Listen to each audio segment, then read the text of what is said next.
তাহাজ্জুদ আর ফজরের অভ্যাস আছে যার, রহমত পূর্ণ প্রভাত হয় তার। আলহামদুলিল্লাহি রাব্বিল আলামিন, আসসালাতু ওয়াসসালামু আলা সাইয়্যিদিল মুরসালিন, আম্মা বা'দু, ফাউযু বিল্লাহি মিনাশ শাইতানির রাজীম, বিসমিল্লাহির রহমানির রহিম। আসসালাতু ওয়াসসালামু আলাইকা ইয়া রাসূলুল্লাহ ওয়া আলা আলিকা ওয়া আসহাবিকা ইয়া হাবিবাল্লাহ। আসসালাতু ওয়াসসালামু আলাইকা ইয়া নবিয়াল্লাহ ওয়া আলা আলিকা ওয়া আসহাবিকা ইয়া নূরাল্লাহ। মাদানী চ্যানেলের দর্শক শ্রোতা, আলহামদুলিল্লাহ আবারও উপস্থিত হয়েছি সরাসরি অনুষ্ঠান রহমতপূর্ণ প্রভাত নিয়ে। যে যেখান থেকে আমাদের অনুষ্ঠান দেখছেন, দূরে কিংবা কাছে, দেশে কিংবা প্রবাসে, সকল দর্শককে জানাই আন্তরিক মোবারকবাদ।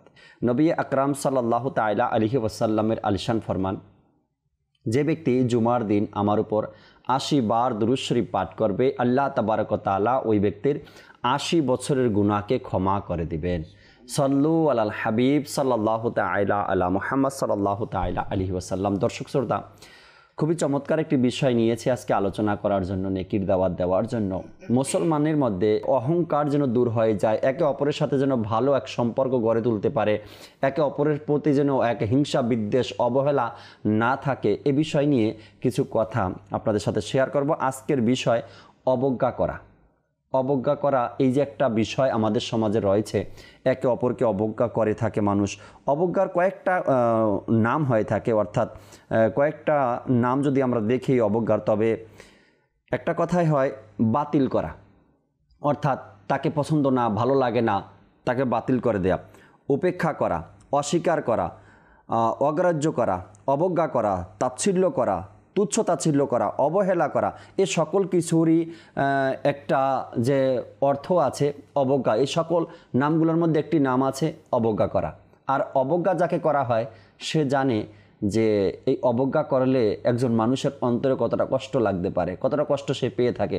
যাকে অবজ্ঞা করা হয় হয়তো সে বলে না, কিন্তু ভিতরটাতে তার অনেকটাই কষ্ট হয়ে যায় এই অবজ্ঞার কারণে। একটা কোরআনে পাকের আয়াত রয়েছে, ইরশাদ হয়েছে, মুমিনগণ কেউ যেন অপর কাউকে উপহাস না করে, কেননা সে উপহাসকারী অপেক্ষা উত্তম হতে পারে, এবং কোনো নারী অপর নারীকেও যেন উপহাস না করে, কেননা সে উপহাসকারিণী অপেক্ষা শ্রেষ্ঠ হতে পারে।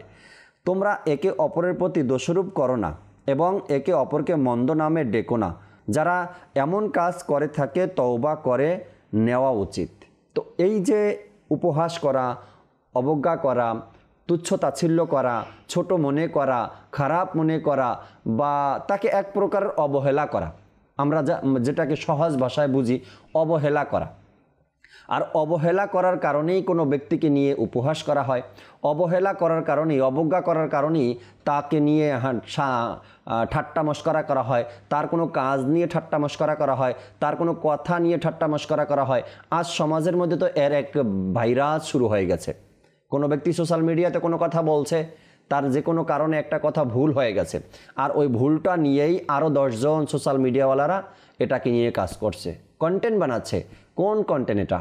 একজন ব্যক্তি ভুল করছে, কথা বলতে গিয়ে মিস্টেক হয়ে গেছে, আর এটাকে নিয়েই আপনি উপহাস, অবজ্ঞা করছেন, অবহেলা করছেন, ইতিহাস তৈরি করছেন। এটা কোন ধরনের আপনার কন্টেন্ট হতে পারে?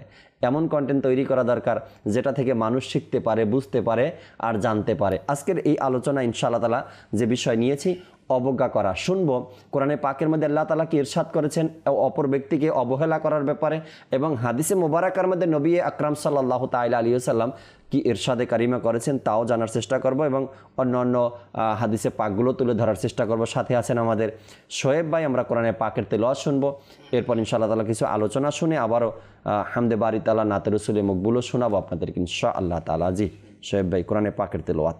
আউযু বিল্লাহি মিনাশ শাইতানির রাজীম। বিসমিল্লাহির রহমানির রহিম।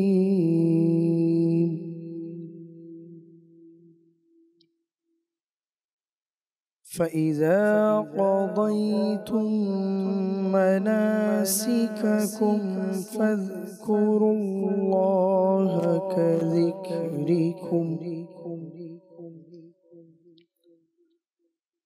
فاذكروا الله كذكركم آباءكم أشد ذكرا فمن الناس من يقول ربنا آتنا في الدنيا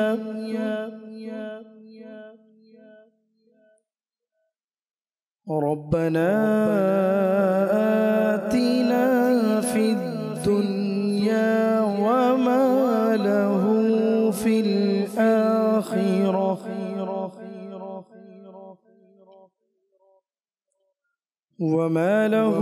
في الآخرة من خلاق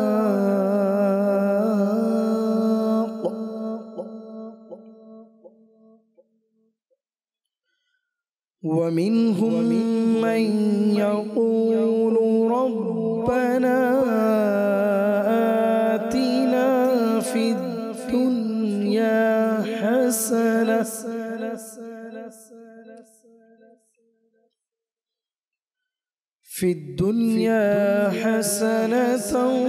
وفي الآخرة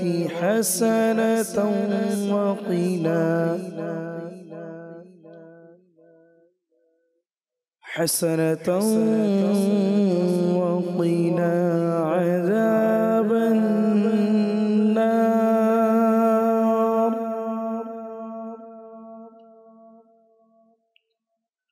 أولئك لهم نصيب مما كسبوا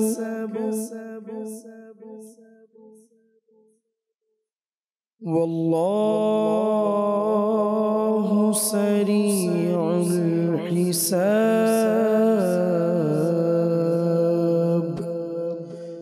آمنت بالله صدق الله العظيم وصدق رسوله النبي الكريم সুবহান আল্লাহ। কোরআনে পাক থেকে আমরা তেলাওয়াত শুনলাম। দর্শক শ্রোতা, ইনশাআল্লাহ তাআলা হামদে বারি তাআলাও শুনবো আমরা শোয়েব ভাই থেকে। নবী করিম সাল্লাল্লাহু তাআলা আলাইহি ওয়াসাল্লামের একটি চমৎকার হাদিসে পাক যা মা আয়েশা সিদ্দিকা তৈয়বা তাহেরা রাদিয়াল্লাহু তাআলা আনহার সাথে ঘটেছিল। একবার হুজুর আকরাম সাল্লাল্লাহু তাআলা আলাইহি সাল্লাম এবং মা আয়েশা সিদ্দিকা রাদিয়াল্লাহু তাআলা আনহা বসে আলাপচারিতা করছিলেন, কথা বলছিলেন। তো ওই সময় নবী পাক সাল্লাল্লাহু তাআলা আলাইহি ওয়াসাল্লামের অন্য একজন বিবি স্ত্রী উম্মাহাতুল মুমিনিনকে নিয়ে আলোচনা হচ্ছিল, কথা উঠে গেছে। কথার সাপেক্ষে অনেক কথা উঠে যায়। তো একজন উম্মাহাতুল মুমিনিনের ব্যাপারে তাদের মধ্যে কথা হচ্ছিল, প্রিয় নবী সাল্লাল্লাহু আলাইহি সাল্লাম এবং মা আয়েশা সিদ্দিকা রাদিয়াল্লাহু তাআলা আনহার মধ্যে। আর যার ব্যাপারে আলোচনা উঠে গেছে তিনি একটু শর্ট ছিলেন। আমরা আমাদের সাধারণ মানুষের ভাষায় যেটাকে বলি বেটে, খাটো, একটু শর্ট ছিলেন। তো মা আয়েশা সিদ্দিকা রাদিয়াল্লাহু তাআলা আনহা এই বিষয়গুলো নিয়ে তার ব্যাপারে আলোচনা করতে গিয়ে সে হাতের ইশারায়, যেমন আমরা শর্ট যারা থাকে একটু বেটে থাকে তাদেরকে হাতের ইশারায় শর্ট দেখাই, এটা ইশারায় বুঝে যায় মানুষ। তো ঠিক সেম কাজটা মা আয়েশা সিদ্দিকা রাদিয়াল্লাহু তাআলা আনহা করলেন, হাতের ইশারায় তাকে বেটে বুঝালেন, অর্থাৎ খাটো শর্ট এটা বুঝালেন। তো নবী করিম সাল্লাল্লাহু তাআলা আলাইহি সাল্লাম যখন দেখলেন যে মা আয়েশা সিদ্দিকা রাদিয়াল্লাহু তাআলা আনহা একজনের ব্যাপারে, তার অন্য একজন স্ত্রীর ব্যাপারে সে হাতের ইশারায় শর্ট বুঝিয়েছেন, তার অর্থাৎ সাইজ শর্ট, একটু দেখতে শর্ট তাকে লাগে। তো তখনই নবী করিম সাল্লাল্লাহু তাআলা আলাইহি ওয়াসাল্লাম মা আয়েশা সিদ্দিকা রাদিয়াল্লাহু তাআলা আনহাকে বললেন, খবরদার, এটা তুমি ইশারায় তাকে তাচ্ছিল্য করছো, অবজ্ঞা করছো, তাকে অবহেলা করছো, এটা করা যাবে না। এবং খুবই সতর্ক করে দিলেন যে ইশারাতেও যদি তুমি কাউকে এভাবে বলো তো এটার ইশারাটা আসে তুচ্ছ তাচ্ছিল্যর দিকে বা অবজ্ঞার দিকে, অবহেলার দিকে, এটা করা যাবে না। আর আল্লাহ তাবারক ওয়া তাআলা কোরআনে পাকের মধ্যেও এই বিষয়টা ইরশাদ করেন যে হতে পারে ওই সব লোক তাদের থেকে উত্তম যাকে আমরা অবজ্ঞা করছি, যাকে আমরা অবহেলা করছি, যাকে আমরা তুচ্ছ তাচ্ছিল্য করছি। আল্লাহ বলেন হতে পারে তোমার চেয়েও সেই ব্যক্তি উত্তম, আমলে, আখলাকে, কথাবার্তায়, যে কোনো দিক থেকে। হতে পারে তুমি তুচ্ছতাচ্ছিল্য করছো, তোমার চেয়ে ওই ব্যক্তি উত্তম হতে, কোরআনের ভাষাটা, কোরআন বলছে, বলে হতে পারে ওই সব লোক তাদের থেকে উত্তম। কারা? যাদেরকে আমরা অবজ্ঞা করছি। সমাজের মধ্যে কিছু লোক আছে অসহায় বা গরিব বা নিম্ন শ্রেণীর, পোশাক আদি এত স্মার্ট না, এত সুন্দর না, তখন তাদের ব্যাপারে আমাদের অবহেলা চলে আসে। আচ্ছা, পোশাক একটু সুন্দর না হলে আমরা পাশে নামাজে দাঁড়াতে চাই না, বা শারীরিকভাবে অর্থাৎ সে একটু অপরিষ্কার থাকলে তার পাশে নামাজে দাঁড়াতে চাই না, তার সাথে মুসাফা করতে চাই না, কোলাকুলি করতে চাই না। এটাই তো অবজ্ঞা না, এটাই তো অবহেলা, এটাই তো তুচ্ছতাচ্ছিল্য বলা হয়। যে একজন ব্যক্তি হয়তো বা নর্মাল পোশাকে আছে, কিন্তু তার ব্যাপারে অবজ্ঞা করা যাবে না। হয়তো বা আমার সুন্দর পোশাক আছে, কিন্তু সে আমার চেয়ে দামি। রব তাআলার কাছে যার আমল পছন্দ, আল্লাহ তাআলা যাকে কবুল করে নিয়েছেন, সে আমার চেয়ে তো কত দামি।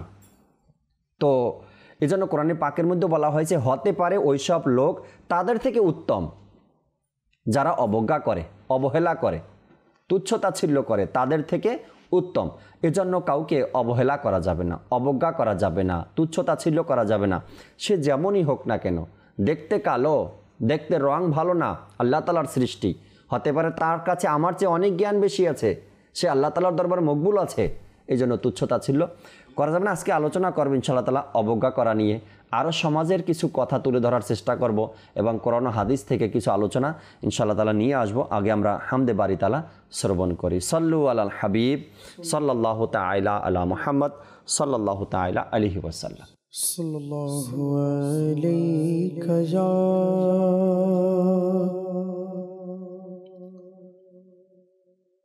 রাসূলুল্লাহ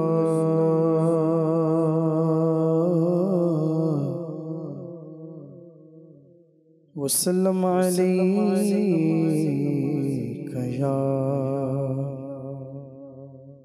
حبيب الله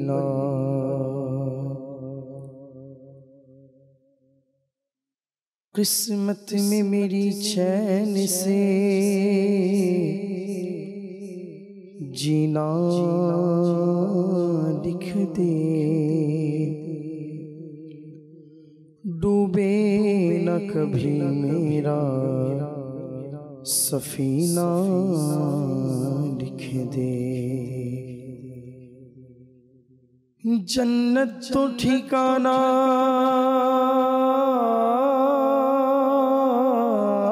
है, जन्नत तो ठिकाना है, मगर दुनिया में ऐ कातिब तकदीर मदीना लिख दे। पुरन सल्लल्लाहु अलैहि या रसूलल्लाह वसल्लम अलैका या हबीबल्लाह। जो कोई गम सताए तो मदीना याद कर लेना, न दिल को चैन आए तो मदीना याद कर लेना। हवाएं भी मुखालिफ हो दरिया में भी तुग़यानी, और कश्ती डूब जाए तो मदीना याद कर लेना। पुरन सल्लल्लाहु अलैहि या रसूलल्लाह वसल्लम अलैका या हबीबल्लाह।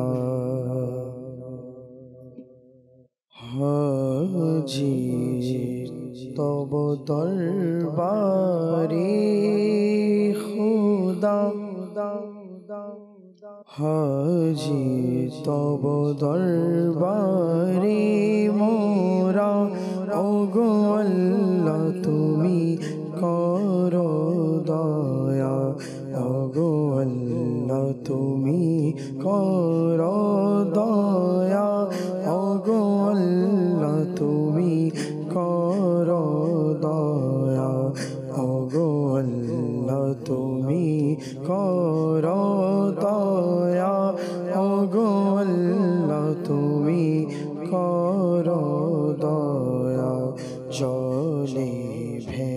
যা নয়ন ডাকে খোদা ওগো আল্লাহ তুমি করো দয়া ওগো আল্লাহ তুমি করো দয়া ওগো আল্লাহ তুমি করো দয়া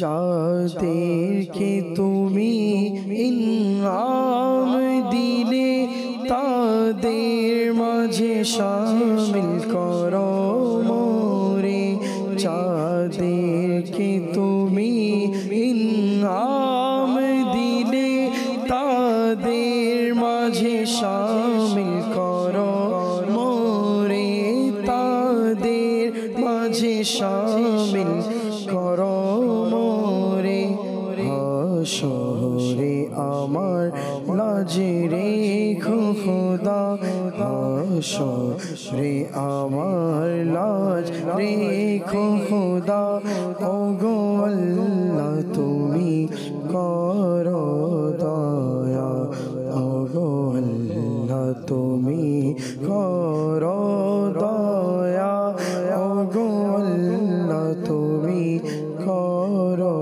দয়া আমার আগামী প্রজন্ম যেন দেখে খানা কাবা দরবার তব আমার আগামী প্রজন্ম যেন দেখে খানা কাবা দরবার তব দেখে খানা কাবা দরবার তব দিও পাথে তাদের তুমি খোদা দিও পাথে তুমি তাদের খোদা ওগো আল্লাহ তুমি করো দয়া ওগো আল্লাহ তুমি করো দয়া ওগো আল্লাহ তুমি করো দয়া হাজি তব দরবারে খোদা ওগো আল্লাহ তুমি করো দয়া ওগো আল্লাহ তুমি করো দয়া ওগো আল্লাহ তুমি করো দয়া নত শির সবার গুনাহের তরে দুটি নয়ন শীত সবার লাজে নত শির সবার গুনাহের তরে দুটি নয়ন শীত সবার লাজে দুটি নয়ন শীত সবার লাজে সবার চেহারায় অশ্রু দিয়ে লেখা ওগো আল্লাহ তুমি করো দয়া ওগো আল্লাহ তুমি করো দয়া ওগো আল্লাহ তুমি করো দয়া ওগো আল্লাহ তুমি করো দয়া ওগো আল্লাহ তুমি করো দয়া আল্লাহ আল্লাহ আল্লাহ আল্লাহ আল্লাহ তাবারক ওয়া তাআলা দয়া করুক আমাদের প্রতি, আমাদের কথা, আমাদের চলাফেরা, আমাদের মানুষের সাথে আচার ব্যবহার যেন সুন্দর হয়ে যায়, যাতে করে আমার দ্বারা কোনো মানুষ কষ্ট না পায়। যে বিষয় নিয়ে আলোচনা করছিলাম, অবজ্ঞা করা। যখন কোনো ব্যক্তির প্রতি আপনার অবজ্ঞা চলে আসে, অবহেলা চলে আসে, ওই ব্যক্তিকে নিয়ে ঠাট্টা মশকরা আমি একটু আগেও বলছিলাম। হ্যাঁ, হাসি রহস্য যে বিষয়টা হয়ে যায়। দেখা গেছে কয়েকজন বন্ধুবান্ধব একসাথে চায়ের দোকানে বসলো, সেখানে কিছু ঠাট্টা মস্করা কথাবার্তা এমন কিছু চলে আসে যার কারণে অপর বন্ধু মনে কষ্ট পায়। মনে রাখতে হবে, হাদিসে পাক দ্বারাও প্রমাণিত হুজুর সাল্লাল্লাহু তাআলা আলাইহি ওয়াসাল্লামও এমন কিছু কথা বলেছেন, তবে এই কথাগুলো যেন কারো মনে কষ্ট না দেয়, মিথ্যার আশ্রয় না নেয়, অর্থাৎ ওই কথার মধ্যে মিথ্যা যেন মিশ্রণ না থাকে, এবং এমন কথা যা দ্বারা সামনের ব্যক্তির মন গুনাহের প্রতি ধাবিত হয়। এমন কিছু কথা হয় না যে কথার কারণে গুনার প্রতি চিন্তাভাবনা মানুষের চলে যায়। এমন কথা দ্বারা, যে কথায় মিথ্যা মিশ্রণ, যে কথায় মানুষের মনে কষ্ট হবে, বা যে কথার কারণে মানুষের মনটা, হৃদয়টা গুনাহের দিকে ইশারা চলে যাবে বা গুনাহের প্রতি ধাবিত হবে, এমন কথাবার্তা দিয়ে ঠাট্টা মস্করা করা এটা নিষেধ করা হয়েছে। আচ্ছা, এখন এমন কথা বলি ঠাট্টা মস্করার ছলে যার প্রতি আমার অবজ্ঞা রয়েছে, যাকে আমি অবহেলা করি, তার বিষয় নিয়ে কথা উঠিয়ে দিই আমি। আর এই কথা উঠানোর কারণে ওই পরিবেশটার মধ্যে তাকে নিয়ে সবাই হাসি ঠাট্টা শুরু করে দেয়।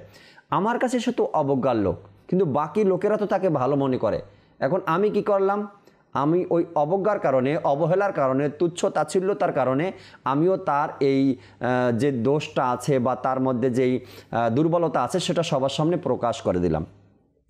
একটি হাদিসে পাকের মধ্যে এভাবে এসেছে, যারা অন্য কারো উপহাস করে তারা তো ওই উপহাস করে বসেই, অর্থাৎ ওই ধরনের উপহাস করে বসে যে যাদের অভ্যাস এটা উপহাসের, তারা তো ওই ধরনের উপহাস করে যে উপহাসের মধ্যে মিথ্যা মিশ্রণ থাকে, যে উপহাসের মধ্যে মানুষের মনে কষ্ট দেওয়া থাকে, যে উপহাসের মধ্যে গুনাহের কথা লিপ্ত থাকে।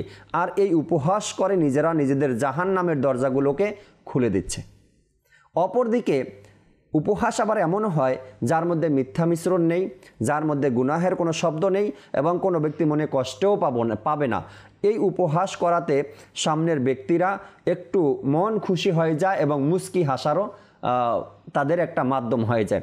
এখানে আরও একটি কথা, উপহাস করতে গিয়ে এমন কথা বলা যাবে না যার কারণে অট্টহাসি চলে আসে। নবী পাক সাল্লাল্লাহু তাআলা আলাইহি ওয়াসাল্লামের একটি এমন ঘটনা আসছে হাদিসে পাকের মধ্যে, হুজুর আকরাম সাল্লাল্লাহু তাআলা আলাইহি সাল্লাম একজন বৃদ্ধা মহিলাকে রসুল পাক সাল্লাল্লাহু আলাইহি সাল্লাম বললেন, কোনো বৃদ্ধা জান্নাতে যাবে না, অর্থাৎ বয়স্ক লোক জান্নাতে যাবে না। নবী পাক সাল্লাল্লাহু তাআলা আলাইহি ওয়াসাল্লাম যখন এই কথা বললেন ওই বৃদ্ধা মহিলার সামনে যে আপনার বয়সী, অর্থাৎ এই বৃদ্ধা যারা আছে, যাদের বয়স বেশি আছে, তারা জান্নাতে যাবে না। নবী করিম সাল্লাল্লাহু তাআলা আলাইহি ওয়াসাল্লাম এটা বললেন একটু মজা করার কারণে, একটু রসিকতা করার কারণে, যাতে করে মন খুশি হয়ে যায়, এমন একটা উদ্দেশ্য ছিল। এরপরে ওই বৃদ্ধা মহিলা এমন কণ্ঠ নরম করে দিল, আওয়াজটা তার একদম নরম হয়ে গেল, আর বলল, ইয়া রাসূলুল্লাহ, যদি বৃদ্ধারা জান্নাতে না যায় তো এই বয়সটা বেড়ে যাওয়া, বৃদ্ধা হওয়া, এটা তো কোনো মানুষের হাতে নয়, এটা তো আল্লাহ তাআলার হাতে, তো আমরা কি করতে পারি? এরপরে যখন নবী করিম সাল্লাল্লাহু আলাইহি সাল্লাম এই কথাগুলো বলতেছিলেন আর মুস্কি হাসতেছিলেন, আর যখন ওই মহিলা থেকে এমন আওয়াজ আসলো একদম নরম কণ্ঠে আর ভেঙে পড়ছিল, কি হবে তাইলে আমার?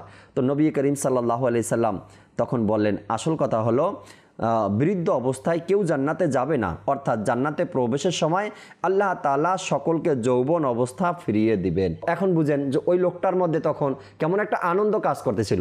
নবী করিম সাল্লাল্লাহু আলাইহি সাল্লাম সত্য বলেছেন, হক কথা বলেছেন, এবং যেটা আল্লাহ তাবারক ওয়া তাআলার পক্ষ থেকে সেটাই বলেছেন।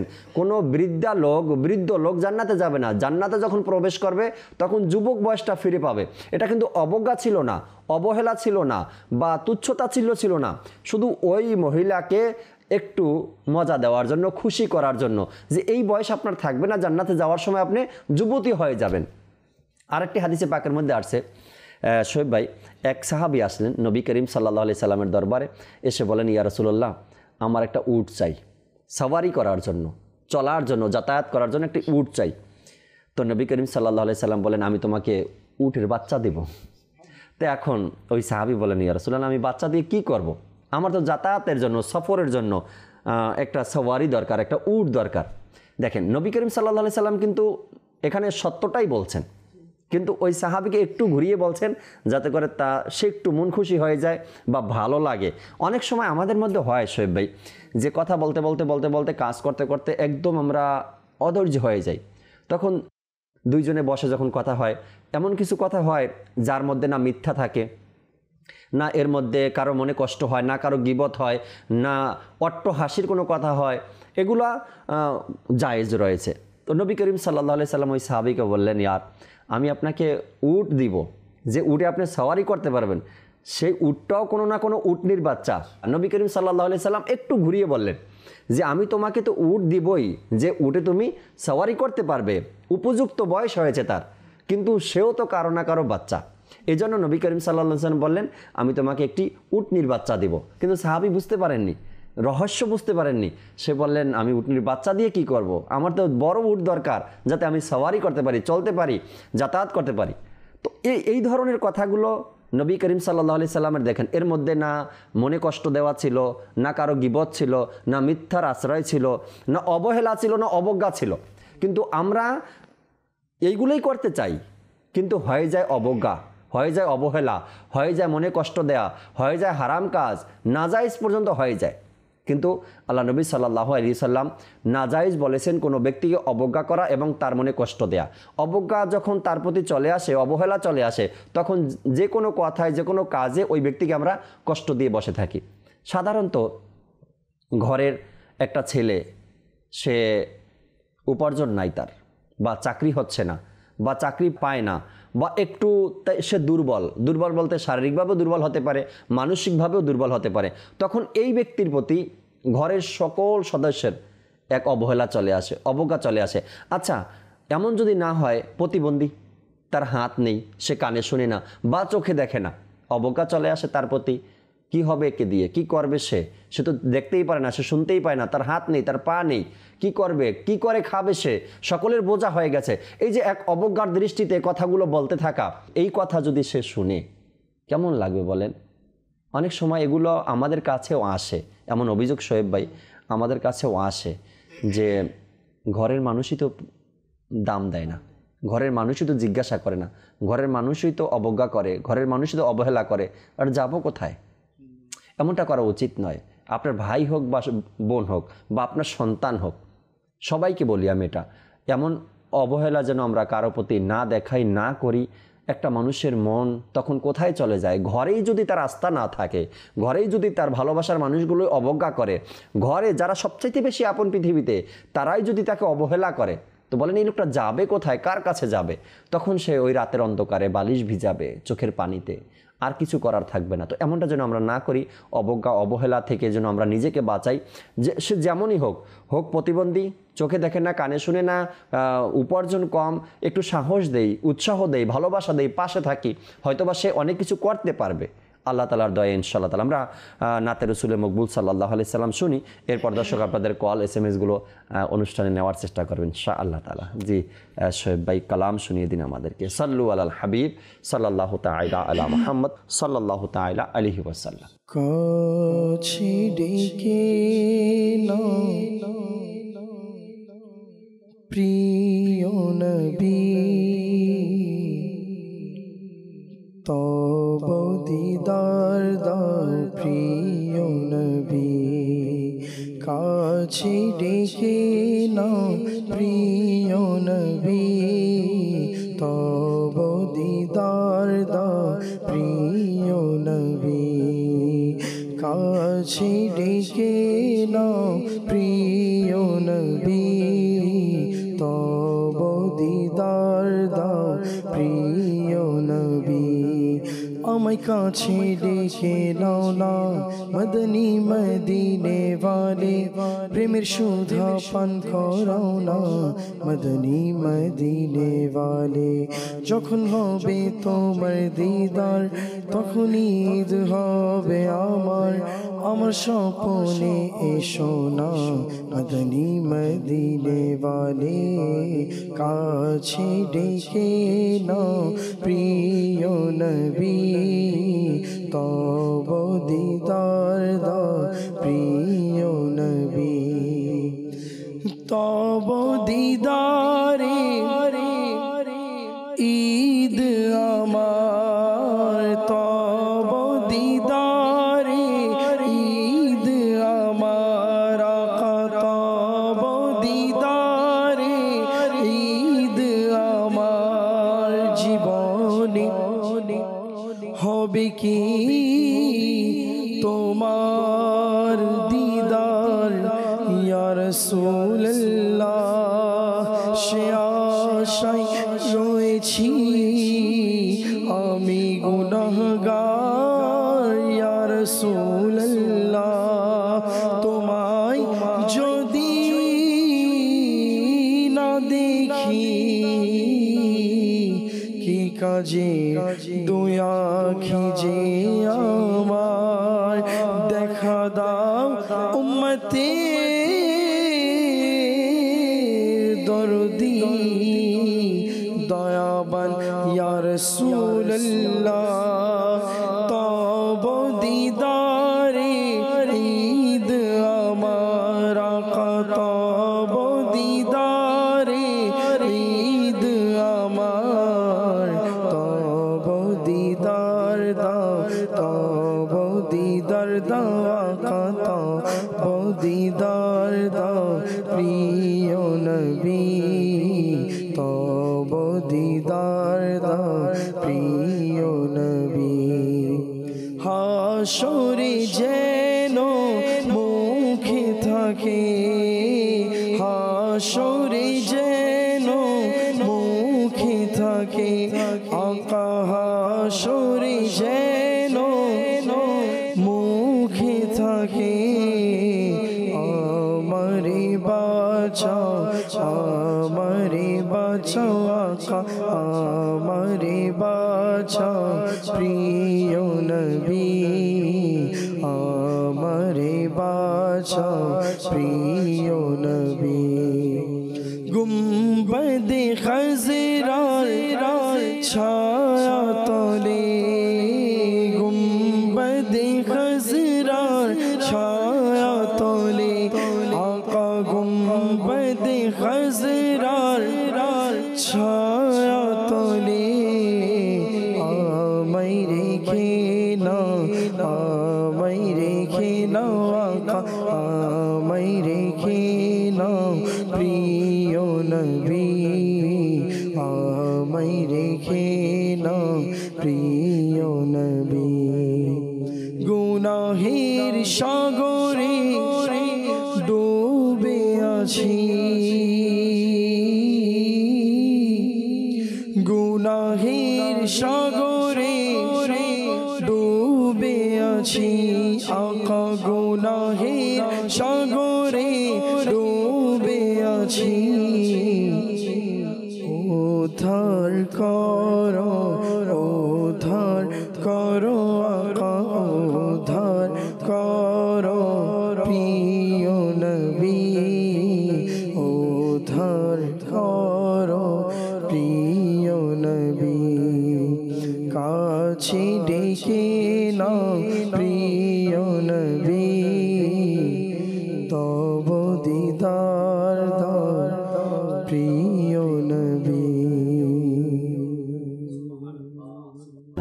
আল্লাহ নবী সাল্লাল্লাহু তাআলা আলাইহি ওয়াসাল্লামের দিদার যার নসিব হয়ে যায় তার আর কি চিন্তা, না দুনিয়াতে না আখিরাতে। আল্লাহ তাবারক ওয়া তাআলা আমাদেরকে এমন মুখলিস বানিয়ে দিক, এমন আমলদার বানিয়ে দিক, নবী পাক সাল্লাল্লাহু আলাইহি সাল্লামের দয়া আমাদের উপর হয়ে যায়, দিদারে মোস্তফা যেন আমাদের নসিব হয়ে যায়।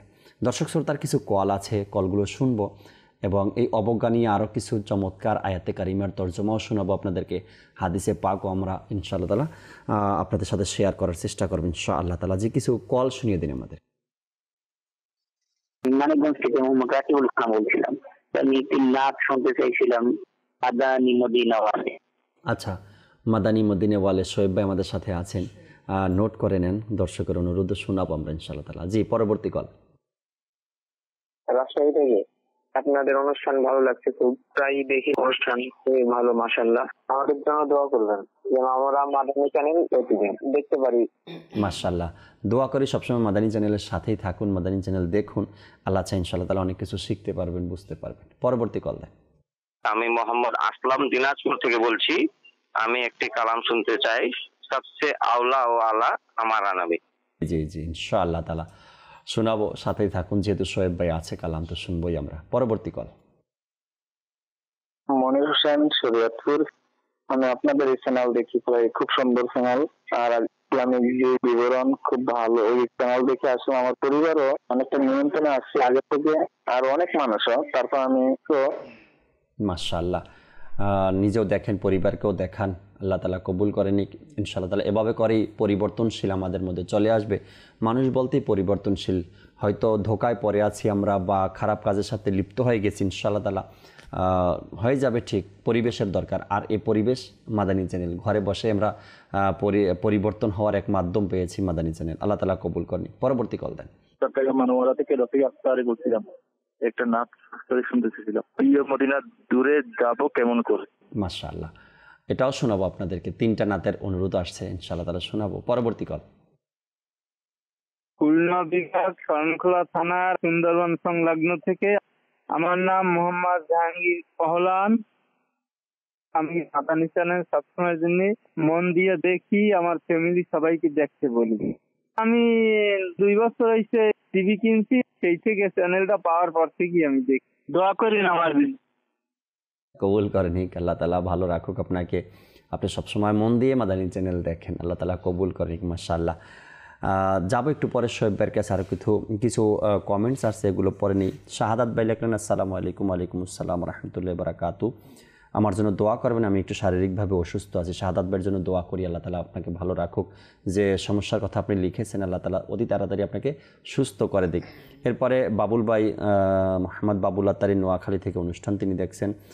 এরপরে সালাম দিয়েছেন, আসসালামু আলাইকুম জাকির ভাই, কেমন আছেন? ওয়ালাইকুম আসসালাম রহমতুল্লাহি বারাকাতু। গিয়াসউদ্দিন ভাই আমাদের সাথে আছেন। আরেকজন বললেন, ভাই একটি কালাম শুনতে চাই। লেখছেন, ভাই আপনার মুখে একটি কালাম শুনতে চাই। এখন কোন ভাইয়ের মুখে? শোয়েব ভাইয়ের মুখেই হবে ইনশাআল্লাহ তালা। শোয়েব ভাই কালাম শোনানোর জন্য বসেছেন। আসসালামু আলাইকুম ভাই, কেমন আছেন? ওয়ালাইকুম আসসালাম রহমতুল্লাহি বারাকাতু। আল্লাহ তালার দয়া আলহামদুলিল্লাহ রাব্বিল আলামিন ভালো আছি। আশা রাখি দর্শক আপনারাও সবাই ভালো আছেন ইনশাআল্লাহ তাবারাক ওয়া তাআলা। অবজ্ঞার ব্যাপারে এসেছে, গরিব ও অসহায় মানুষদের অবজ্ঞা অবহেলা না করতে পবিত্র কোরআনেই ভিন্ন ভিন্ন স্থানে আল্লাহ তাআলা বিভিন্নভাবে ইরশাদ করেছেন। আল্লাহ তাআলা কোরআনে পাকের মধ্যে বলেন, তুমি নিজেকে তাদের সঙ্গে রাখো, সংস্পর্শে রাখো, যারা সকাল ও সন্ধ্যায় তাদের রবের সন্তুষ্টি লাভের উদ্দেশ্যে আহ্বান করে এবং তুমি পার্থিব জীবনের শোভা কামনা করে তাদের দিক থেকে তোমার দৃষ্টি ফিরিয়ে নিও না। সূরা কাহাফের মধ্যে এই আয়াতে কারিমা ইরশাদ হয়েছে যে তোমরা ওই সকল লোক যাদেরকে দেখতে জীর্ণ শীর্ণ, যাদেরকে দেখতে গরিব মনে হয় বা দেখতে একদম একটু লাগে এমন কি কাপড় ঠিক মতন, অর্থাৎ পুরাতন কাপড়, ছিঁড়া ফাটা কাপড় আছে, চুলগুলো কেমন আছে, তো মনে করিও না কেরা অবহেলার পাত্র, অবজ্ঞার পাত্র, এটা মনে করিও না। তোমরা তাদের কাছে যাও এবং তাদের সঙ্গ অবলম্বন করো। তারা আহ্বান জানাচ্ছে আল্লাহ তাআলার প্রতি, তোমরা তাদের কাছে যাও। কাউকে অবজ্ঞা করা উচিত নয়। হাদিসে পাকের মধ্যে এসেছে, রাসূল করিম সাল্লাল্লাহু তাআলা আলাইহি সাল্লামকে বলতে শোনা গিয়েছে, তোমরা দুর্বল লোকদের খোঁজ করে আমার কাছে নিয়ে এসো, কেননা তোমরা তাদের মধ্যকার দুর্বল লোকদের ওসিলায় রিজিক ও সাহায্য প্রাপ্ত হয়ে থাকো। আল্লাহ নবী সাল্লাল্লাহু আলাইহি সাল্লাম বলেন, যারা দুর্বল আছে, তোমরা যাদেরকে অবজ্ঞা করো, অবহেলা করো, তাদেরকে খুঁজে নিয়ে আসো আমার কাছে, কেননা তোমরা তাদের মাধ্যমেই, তাদের ওসিলাতে রিজিক ও সাহায্য পেয়ে থাকো। আবু দাউদ শরীফের মধ্যে অন্য একটি হাদিসে পাকের মধ্যে এসেছে কি নবী পাক সাল্লাল্লাহু তাআলা আলাইহি সাল্লাম বলেন কি তোমরা দুর্বলদের দোয়ার ওসিলায় সাহায্য প্রাপ্ত ও রিজিক প্রাপ্ত হচ্ছ। এটা বুখারী শরীফের মধ্যে। এবং বহু অবহেলিত মানুষ আল্লাহর কাছে বিশেষ মর্যাদার অধিকারী। রাসূল করিম সাল্লাল্লাহু তাআলা আলাইহি সাল্লাম বলেন, মাথার চুলগুলো এলোমেলো এবং শরীরের মধ্যে ধুলি মলিন অবস্থায়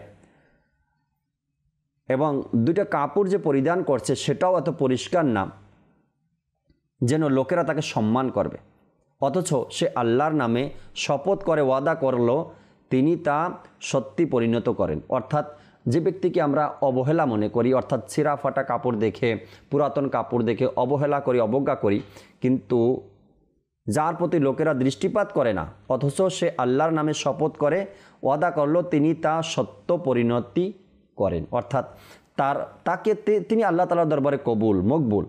রাসূল করিম সাল্লাল্লাহু তাআলা আলাইহি সাল্লাম সমাজের মানুষকে গুরুত্ব দিতে গিয়ে ইরশাদ করেন, একজন লোক, নারী অথবা যুবক, মসজিদে নববী ঝাড়ু দিত একদিন রসুল পাক সাল্লাল্লাহু আলাইহি সাল্লাম তাকে দেখতে পেলেন, অর্থাৎ সে উপস্থিত ছিলেন না, দেখতে পেলেন না।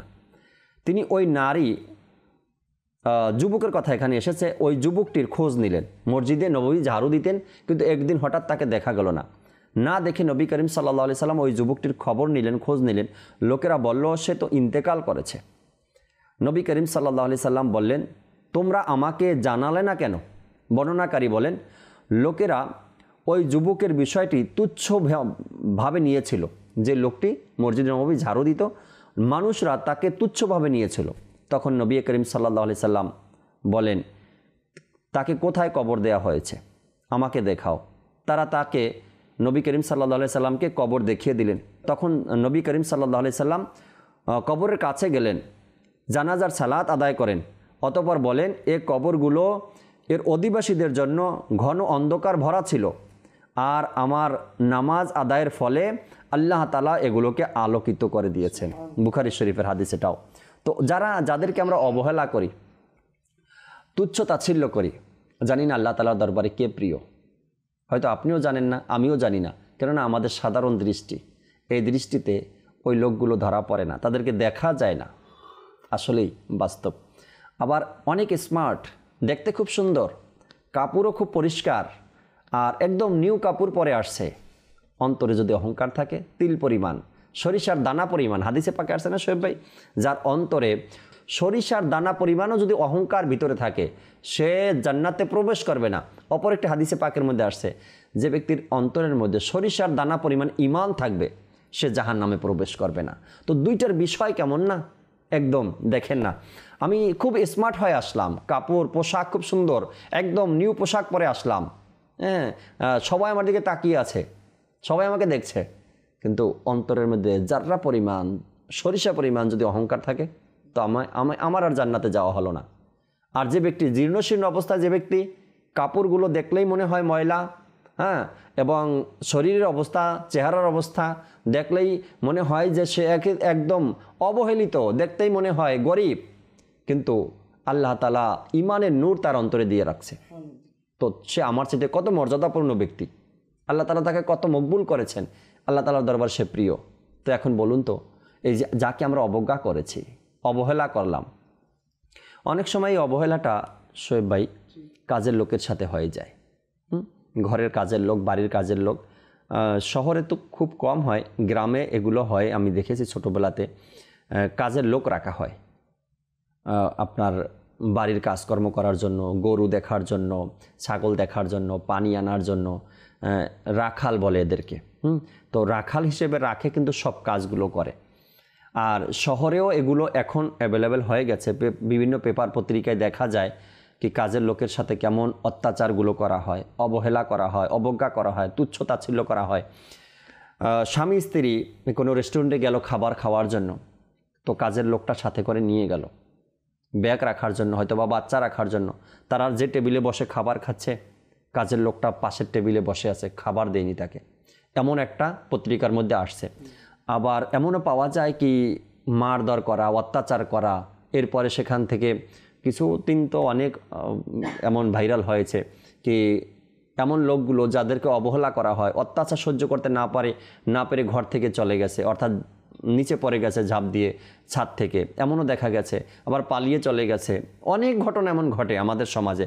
কিন্তু কেন এত অবহেলা? হয়তো সে গরিব, এটাই তার অপরাধ, টাকা পয়সা নেই, এটাই তার অপরাধ, ক্ষুধার যন্ত্রণায় সে আপনার বাড়িতে কাজ করতে আসছে, এটাই তার অপরাধ। হয়তো আপনার কাছে টাকা আছে, কিন্তু মনুষ্যত্ব নাই আপনার মধ্যে। আপনার কাছে টাকা আছে, কিন্তু মানুষের প্রতি যে দয়া করা, সেটা হয়তো আপনার মধ্যে নাই।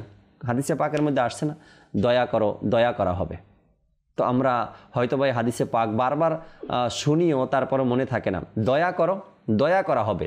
আজ কাজের লোক বলে, গরিব বলে, অসহায় বলে, অবহেলা, অবজ্ঞা, তুচ্ছ তাচ্ছিল্য, যার তার সামনে অপমান করা, কথা শুনিয়ে দেয়া।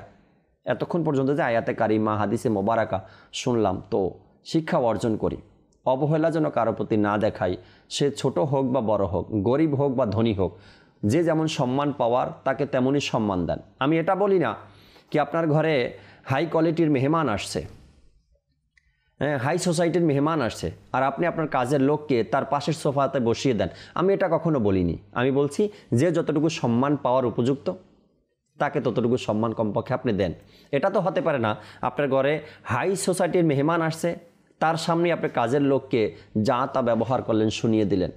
হ্যাঁ, এই লোকটা যদি সে ভুল করে থাকে, এই মেহমান চলে যাওয়ার পরে তাকে তখন বুঝান আপনি, দেখো মেহমানের সামনে এমন কাজ করতে নেই, এমনটা তুমি করো না, আপনার থেকে শিখবে সে। আর আপনি যদি এর সামনেই অপমান করা শুরু করে দেন, বোঝানো শুরু করে দেন, বলা শুরু করে দেন, তো ওই লোকটা তো কাজের লোক, কিন্তু তারও একটা সম্মান বলতে আছে, তার তো লাগে, সেও তো অপমান মনে করে, তাই না? তো হাদিসে পাকে যেগুলো আসছে যে আমরা যাদের ব্যাপারে যাদেরকে অবজ্ঞা করি, অবহেলা করি, হয়তো বা সে আমার চেয়ে উত্তম, আমার চেয়ে আল্লাহ তাআলার দরবারে সে প্রিয় বেশি, আমি কি অর্জন করেছি, হয়তো সে অনেক কিছু অর্জন করেছে আল্লাহ তাআলার পক্ষ থেকে। ওই ঘটনাটা আমরা পড়ি না বারবার, যে একজন গোলাম সে যখন ফিরে আসলো, কোনো কাজে গেল আর ফিরে আসলো, আসার পরে মালিক জিজ্ঞাসা করলো যে তুমি তো এমন ছিলে না, এত পরিষ্কার কিভাবে, সুন্দর আলোকিত কিভাবে হলো? তো তিনি বললেন আমি ইমানের নূর পেয়েছি। গোলাম ছিল, কাজের লোকই তো ছিল, আর সে যখন ইমানের নূর পেয়ে নিজের মুনিবের কাছে আসলো, মুনিব তাকে চিনতে পারছে না, তখন তিনি বললেন আমি ইমানের নূর পেয়েছি। নবী করিম সাল্লাল্লাহু তাআলা আলাইহি সাল্লামের নূরানি হাত মোবারক যখন আমার চেহারায় অর্থাৎ বুলিয়ে দিলেন, তো আমার চেহারা, অন্তরের কালো দাগ তো দূর হয়ে গেছেই গেছে, আমার চেহারাও আলোকিত হয়ে গেছে। মুনিব বলে আমাকেও নিয়ে যাও, আমিও তো তওবা করে কালেমা পড়ে আমি মুসলমান হতে চাই, যার বদৌলতে তুমি অন্তরে নূর পেয়েছো, চেহারায় নূর পেয়েছো, আমিও তার কাছে যেতে চাই।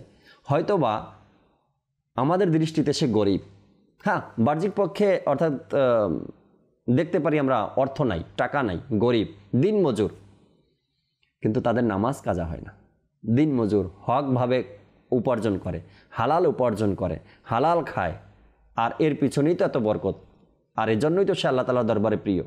আল্লাহ তাআলা আমাদেরকে বোঝার আর আমল করার তৌফিক দান করুক। শোয়েব ভাই কিছু অনুরোধের কালাম ছিল, অনুরোধের কালাম গুলো শুনিয়ে মুহাম্মাদিন আমায় কাছে ডেকে নাও, মদনী মদিনে ওয়ালে আমায় কাছে ডেকে নাও, মদনী মদিনে ওয়ালে প্রেমের শোধা পান করা না, আকা প্রেমের শোধা পান করা না, মদনী মদিনে ওয়ালে, মদনী মদিনে ওয়ালে, মদনী মদিনে ওয়ালে। আমায় একটু দিদার দাও না, আমায় একটু দিদার দাও না, মদনী মদিনে ওয়ালে, মদনী মদিনে ওয়ালে। আমায় একটু দিদার দাও না, আকা আমায় একটু দিদার দাও না, মদনী মদিনে ওয়ালে, মদনী মদিনে ওয়ালে।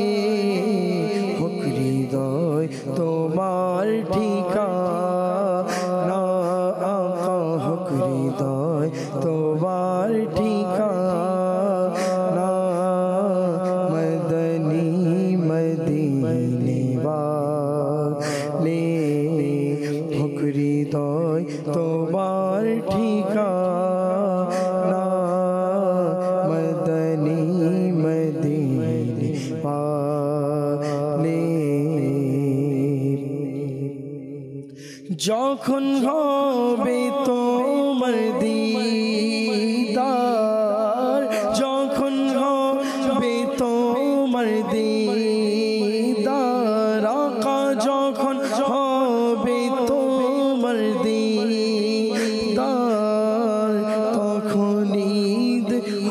হবে আমার, তখনই হবে আমার।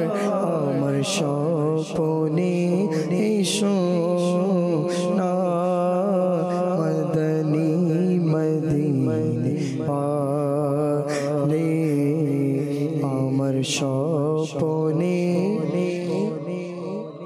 না মদনী মদিনে পালে। আমি যদিও গুনাহগার, আমি যদিও গুনাহগার, আমি যদিও গুনাহগার, তবু উম্মত আমি তোমার, তবু উম্মত আমি তোমার। আমি যদিও গুনাহগার, আমি যদিও গুনাহগার, তবু উম্মত আমি তোমার, তবু উম্মত আমি তোমার। আমার তোমার চরণে রেখো না আমায়, চরণে রেখো না মদনী মদিনে পালে। আমায় কাছে ডেকে না মদনী মদিনে পালে। প্রেমের শোধা পান করা না মদনী মদিনে পালে। সুবহানাল্লাহ। আল্লাহ তাবারক ওয়া তাআলা এভাবে করেই আমাদেরকে দ্বীনের কাজের সাথে এবং নবী পাক সাল্লাল্লাহু আলাইহি সাল্লামের প্রশংসা করতে করতে, আল্লাহ তাবারক ওয়া তাআলার জিক্রুল্লাহ করতে করতে যেন আমাদের সময় অতিবাহিত হয়। আল্লাহ তাআলা সে তৌফিক আমাদেরকে দান করুক।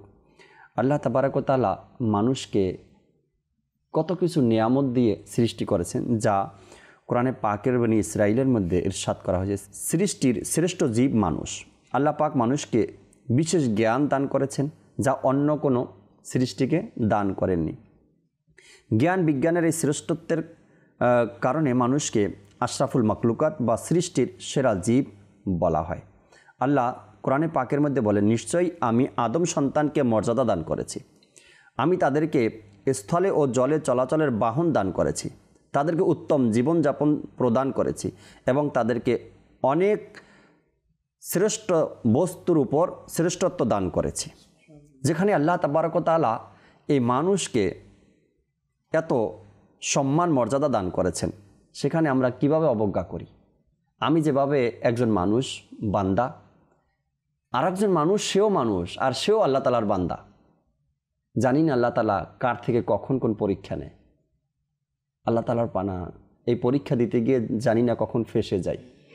আমাদের সমাজের মধ্যে কিছু লোক আছে একদম সহজ সরল, যারা নিজের হিসাবটুকু নিজে মিলাতে পারে না, এতটা সহজ হয়ে থাকে। এ কি নিজে ইচ্ছা করে হয়েছে? আল্লাহ তাআলার সৃষ্টি। এখন আমরা কি করি? অন্য অন্য ভাইরা তাকে ঠকাই, পাড়া প্রতিবেশীরা তাকে অনেক বিভিন্ন ধরনের যন্ত্রণা দেয়, কষ্ট দেয়, বিভিন্ন কথা তাকে বলি। আল্লাহ তাবারক ওয়া তাআলা এই মানুষকে যে নেয়ামত দান করেছেন, সুন্দর এক চেহারা দিয়েছেন, যেখানে মুখের প্রয়োজন সেখানে মুখ দিয়েছেন, যেখানে নাকের প্রয়োজন সেখানে নাক দিয়েছেন, যেখানে চোখের প্রয়োজন সেখানে চোখ দিয়েছেন, আর যেখানে কানের প্রয়োজন সেখানে কান দিয়েছেন, আর যেখানে হাতের প্রয়োজন সেখানে হাত দিয়েছেন আল্লাহ তাআলা। এই সৌন্দর্যটা দেখেন তো অন্য কোনো সৃষ্টির মধ্যে আছে কি না? আল্লাহ তাআলা যত সুন্দর করে মানুষকে সৃষ্টি করেছেন, ঠিক আমার যেমন চেহারা, একজন গরিব মানুষেরও তেমন চেহারা।